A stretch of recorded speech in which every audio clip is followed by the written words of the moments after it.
আউযু বিল্লাহি মিনাশ শাইতানির রাজিম। বিসমিল্লাহির রহমানির রহিম।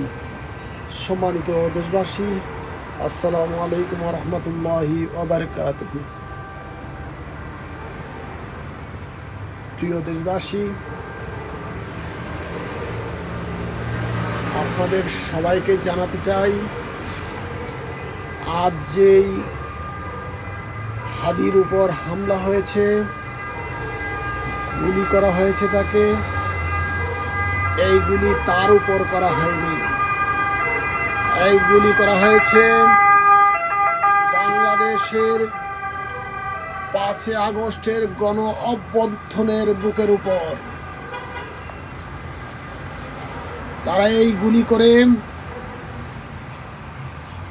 জানাতে চায় তারা আবার ফিরবে। তাদের ফিরার কোনো জায়গা নেই। এই গুলি করে তারা নিশ্চিত করে দিয়েছে তারা বিলুপ্ত হয়ে গেছে। তারা এই বাংলা থেকে বিলুপ্ত হয়ে গেছে।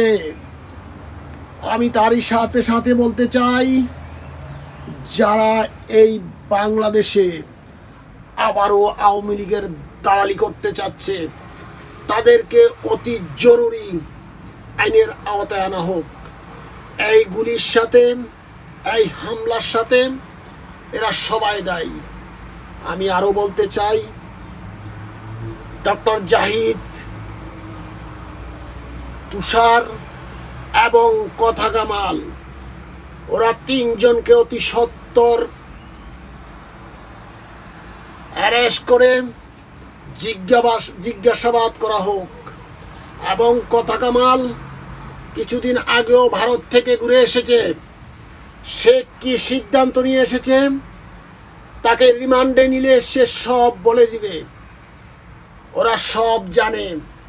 আওয়ামী লীগের লেসপেন্সাররা এই হামলার সব কিছু জানে।